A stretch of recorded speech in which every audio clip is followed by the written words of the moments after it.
အားလုံးပဲမင်္ဂလာပါဒီနေ့သင်္ချာဉာဏ်စမ်းလေးတစ်ခုဖတ်နေကြမယ်ဘယ်လိုဉာဏ်စမ်းလဲဆိုလို့ရှိရင်ကဏ္ဍနှစ်ခုကိုမြောက်ခိုင်းမယ်ကဏ္ဍနှစ်ခုကိုမြောက်မယ်ပေါ့နော်မြောက်လိုက်တဲ့ရလာတဲ့အဖြေကိုဖြေခိုင်းမယ်ပေါ့အဲ့တော့ဖြေလိုက်တဲ့အဖြေကမှန်တယ်ဆိုရင်မှန်တယ်လို့ပြပြီးတော့မှားရင်မှားတယ်ဆိုတဲ့အကြောင်းပြတဲ့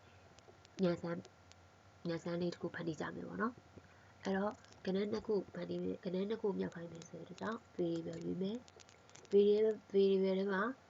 variable နဲ့ကြီးညာပေါ့နော် make a variable လေးတစ်ချက်နဲ့အဲ့တော့ variable ဆိုnumber ကဏ္ဍနှစ်ခုဖန်တီးမှာဆိုတဲ့ကြောင့် number 1ဆိုပြီးတော့ခြေတော့ရေးလိုက်တယ်ပေါ့နော်ကြိုက်တာရေးလို့ရတယ်ဒီမှာခြေ number 1လို့ရေးလိုက်တယ် okay နောက်ကနှစ်ခုလိုချင်တာဆိုတဲ့ကြောင့် make a variable ရွေးမယ်ပြီးရင် number 2 okay number 1နဲ့ number 2ရတယ်ဘာလို့မှလဲဆိုရင် set ဒါကိုရေးမယ် setဒီမှာ variable နေရာမှာပထမဆုံး first number 1ကိုရေးမယ်အဲ့တော့ number 1အရင်ရှေ့ရ tutorial မှာတော့ကြတော့ user ရှိကနေတောင်းလိုက်တာ enter the first number ဆိုပြီးတောင်းလိုက်တယ်ပထမဆုံး number ကိုရိုက်ထည့်ပါဆိုတောင်းလိုက်တော့အဲ့တော့ကိုယ့်ဘာသာကို keyboard နဲ့ရိုက်လိုက်တာသူကမှတ်သွားတာအခုကမဟုတ်ဘူးသူ့ဘာသာကွန်ပျူတာကနေအလိုလျောက် random ကြာခိုင်းတာကိုလုပ်မယ်ကြာခိုင်းတာကို random ကြာစေချင်ရင် operator ထဲမှာ pick random ဆိုတာရှိတယ်ယူလာယူရက်ထည့်လိုက်အဲ့တော့ဒီနာ pick random 1 to 10ဆိုတော့1ကနေ10အတွင်းတစ်လှည့်စီ random ကြာနေမှာပေါ့နော်အဲ့ကြာတဲ့ကလေးတွေက number 1ဆိုတဲ့အထက်ကိုရောက်သွားမှာအဲ့တော့ဒါကိုဘယ်လိုသိနိုင်လဲဆိုရင် advanced ထဲမှာ 1 space bar keyboard အဲ့ဆို keyboard space keyboard ကနေ space bar နေတိုင်းဒီမှာ number တွေပြောင်းလို့အဲ့ဆို number 1ဆိုတဲ့ဒီဘလော့လေးတစ်ချက်ကြည့်လိုက်မယ် okay 4တစ်ခေါက်နေ4 5 10 7 6အဲ့ဒါတလဲစီကြာတယ် random တို့ကကြာပြီလို့ကြာနေမယ်ဒါပေမဲ့1ကနေ10အတွင်းမှာကြာအဲ့တော့ဒီနောက်တစ်ဆင့်ကဘာပြောမှလဲဆိုရင်ဒီ number 1နဲ့မှာ number 1ကဘယ်လောက်ဖြစ်နေပါလဲဆိုတဲ့အကြောင်းပြောမယ်အဲ့ဆိုရင် look ထဲမှာ say အဲ့တော့ဒီ operator ထဲမှာ join ဆိုတာကြည့် not that first number is ပါရှိမှလဲဆိုရင် variable ထဲမှာ number 1အဲ့ဆိုရင်ဒီကဘယ်လိုပုံမှန်လဲဆိုရင် space bar နဲ့လည်းရှိရင် random number တစ်ခုကြာလာမယ်အဲ့ number ကဘာဆိုပြမှာပေါ့အဲ့ဆိုရင်တစ်ချက် space bar ကိုချက်နေကြည့်မယ် okay ဒီမှာ10ဒီနေကြည့်မယ်8ဒီမှာ8အဲ့ဆိုရင်ဒါဆိုရပြီပေါ့ဒါဆိုရင် number ဒီ number 1နဲ့မှာ8ရောက်နေတာကိုဒီမှာဘယ်လိုပြမလဲဆိုတော့ the first number is 8လို့ပြokay 3 the first number is 3 okay အဲ့ဆိုရင်နောက်ဒီကဏ္ဍနှစ်ခု random ကြာစေချင်တာဆိုတဲ့ကြောင့်နောက်နှစ်ခုကိုဒီနှစ်ခုကို copy လုပ်မယ်ဆိုရင် right click duplicate ကိုရွေးမယ်ပြီးလာရင်ဆွဲချဒီမှာထပ်လိုက်တော့ဒီမှာ number 2ကိုပြန်ရွေးပြီးဒီမှာ the first number ပြင်တော့ပြင်မယ်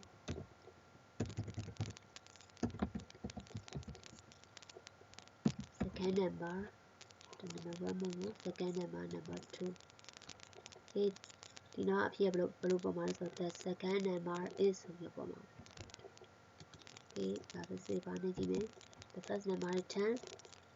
the second number is 4 okay အဲ့တော့ဒီနှစ်ခုကိုမပေါ်စေခြင်းဒီမှာဖြောက်လိုက်လို့ရတယ်ဒီနာအမှတ်ချင်းကိုဖြုတ်လိုက် okay ဒါပြသွားပြီးရင်သူတို့ကို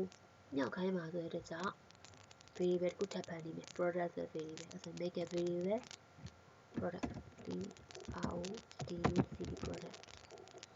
okay အဲ့ဆို product ဆိုတဲ့ variable တစ်ခုရသွားတယ်အဲ့ဆိုရင် set ရွေးမယ် set ဒီမှာ product တွေကိုဗာထည့်မှာလဲဆိုရင်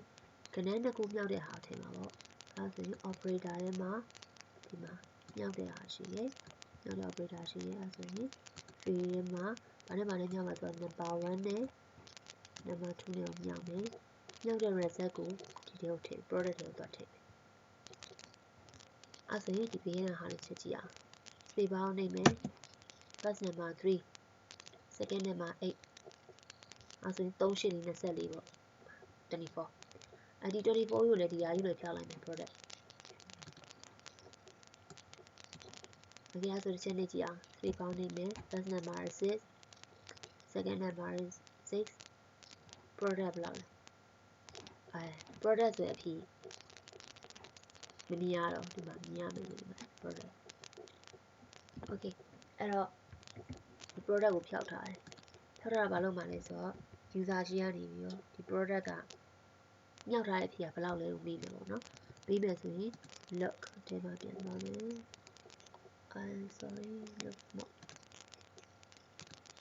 Sending ထဲမှာ ask မေးမယ်။ဘာမေးမှလဲဆိုရင်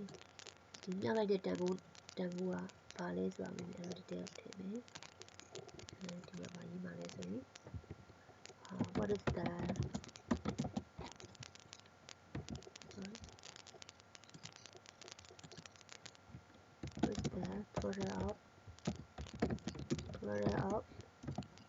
what is the product of first name ဒီ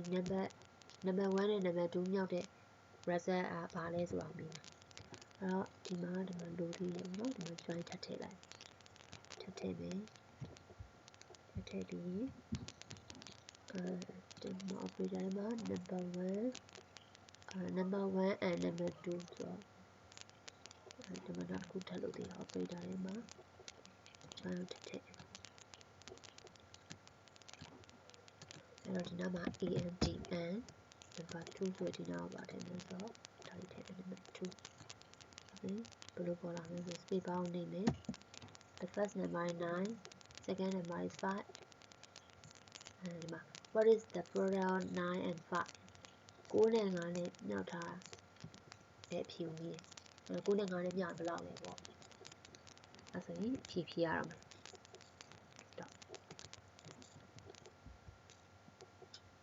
ဖြည့်ရမယ်အဲ့တော့ဒီထဲမှာ operator ထဲမှာsorry control ထဲမှာ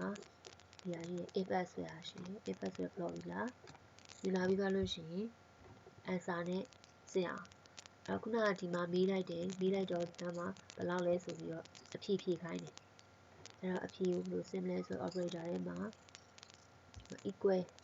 ဆိုတဲ့ operator ရှိရင်ယူလာမယ်ယူပြီးချက်ထည့်လိုက်ဒီ ask ဒီကနေမေးလိုက်တဲ့အဖြေကိုဒီထဲမှာရှိတဲ့ product ထဲမှာရှိတဲ့အဖြေနဲ့စစ်မယ်အဲ့တော့ product ထဲမှာရှိတဲ့အဖြေဆို variable ထဲမှာ product ရှိတယ်အဲ့ဆိုရင်ဒီကမေးလိုက်တဲ့အဖြေကို product ထဲမှာရှိတဲ့အဖြေနဲ့စစ်မှာနော်အဲ့တော့ဖြေလိုက်တဲ့အဖြေကဒီ product ထဲမှာရှိပြီးသားအဖြေနဲ့ရှိတဲ့ product ရဲ့အဖြေနဲ့ညီခဲ့ရင်မှန်တယ်လို့ပြောမှာအဲ့ဆိုရင် look ထဲမှာပါထည့်မယ်ဆိုရင်ဒီမှာ that's correct ပေါ့မှန်ခဲ့ that is correct ဒါမှန်တယ်ဒီ if else ရဲ့အဓိပ္ပာယ်ကအဖြေကဖြေလိုက်တဲ့အဖြေက product ထဲမှာ product နဲ့မြောက်တဲ့အဖြေနဲ့တူခဲ့ရင်အဖြေမှန်တယ်တကယ်လို့မှားခဲ့ရင် else ဆိုပြောက်သွားမှားခဲ့ရင်ဒီမှာရေးပါဦးမှားခဲ့ရင်မှားတယ်ပေါ့မှားခဲ့ရင်ဒီနားမှာ sorry hit the space bar to try again okay ဒီကဘယ်လိုဖြစ်သွားလဲဆိုလို့ရှိရင်ဒီနားလေးရပါတော့ဒီ if else ဆိုတဲ့အဓိပ္ပာယ်ကဒီအဖြေကို product ထဲမှာရှိတဲ့ကိုဖြေလိုက်တဲ့အဖြေကို product ထဲမှာရှိတဲ့အဖြေနဲ့စစ်လိုက်မယ်စစ်လိုက်လို့မှန်ခဲ့ရင် that's correct ပေါ့မယ်မမှန်ရင် sorry hit the space bar to try again ဆိုပြီးပေါ်လာမယ်အဲ့တော့ if else ရဲ့အဓိပ္ပာယ်ကဒီအခြေအနေမှာမှန်ရင်ဒီအဖြေပေါ်မယ်မမှန်ရင်အောက်ကအဖြေပေါ်မယ် if else ရဲ့အဓိပ္ပာယ်အဲ့အဓိပ္ပာယ်ပေါ့နော်အဲ့တော့စစ်ကြည့်အောင်ဆိုရင် space bar ကိုချက်နေမယ် the first number is 4 second number is 4အဲ့ဆိုရင်4နဲ့4နဲ့မြောက်ဘယ်လောက်လဲ4 16လို့ရတယ် enter that's correct okay ဒါမှန်တယ်ပေါ့နော်အဲ့ဒါနောက်ချိန်ပြန်ဖြည့်ရအောင် space bar ချက်နေမယ် the first number is 5 second number is 1အဖြေက9တက်လေး9ပေါ့ဒါပေမဲ့ဖြေကမောင်းအောင်ဖြေလိုက်မယ်6ဖြေလိုက်မယ် enter sorry hit the space bar to try again ပေါ့အဲ့တော့ sorry hit the space bar to try အဲ့တော့ဒီထဲကစာတွေကကျတော့ကိုကြိုက်တဲ့စာရေးလို့ရတယ်ရေးတဲ့စာအတိုင်းပေါ်မှာမှားတဲ့အတိုင်းပေါ်မှန်တဲ့အတိုင်းပေါ်နေမှာပေါ့နော်ကိုရေးတဲ့စာပေါ်မှာမူတည်အဲ့တော့ဒီနားလေးဒါလေးကိုချိန်နေကြအောင်ပြလိုက်မယ်3ပြန်လို့ကြည့်ကြအောင် space bar နေမယ် the first number is 4 second number is 9 ဒါဆို what is the product of 4 and 9ကိုလေးဒီ36 enter that's correct okay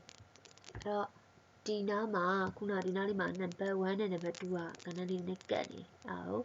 ခွာကြည့်ကြည့်မယ် the first number is ဒီနားမှာခွာ the first and second number is 1ဒီနားမှာကတ်နေ6နဲ့တင်နေအဲ့ဒါဘာလို့ကတ်နေလဲဆိုရင်ဒီနားမှာဒီနားလေးကိုအန်ရဲ့ရှိတဲ့မှာအန်ကိုမရိုက်ခင် space bar တစ်ချက်ချပေးလိုက်မယ်ဒီအန်ရဲ့နောက်မှာလည်းနောက်တစ်ချက်ချပေးလိုက်မယ်အခုမှန်းကြည့်ကြအောင် space bar နေမယ် sorry now the first number is 2 second number is 8 after that what is the product of 2 and 8 2 and 8 okay မောင်းထည့်လိုက်တစ်စိတ်လုံးထည့်လိုက် enter I'm sorry hit the space bar to try again ပေါ့ space bar ကိုပြန်နေပြီးနောက်တစ်ကြိမ်ကြိုးစားပါပေါ့ okay အဲ့တော့ဒါကကြတော့ညံစမ်းဖန်တီးကြည့်ရပါဖန်တီးပြရပါเนาะတခြားညံစမ်းတွေလည်းကိုယ့်ဘာသာကိုဖန်တီးကြပါတခြားဒီ multiple choice တွေဖန်တီးလို့ရတယ်ကိုယ့်ဘာသာကိုထပ်ပြီးတော့ပေါ့နော် multiple choice ပုံစံမျိုးတွေဖန်တီးလို့ရတယ်ညံစမ်းပုံစံမျိုးလေးတွေဖန်တီးလို့ရတယ်ပေါ့နော်ဒီချိန်ကတော့ဒါတေချာညံစမ်းဖန်တီးပြတာပေါ့ဖန်တီးပြတာပါအဲ့တော့ကိုယ့်ဘာသာကိုထပ်ပြီးတော့တခြားမတူတဲ့ idea လေးနဲ့ပေါင်းပြီးဖန်တီးကြပါအားလုံးကျေးဇူးတင်ပါတယ်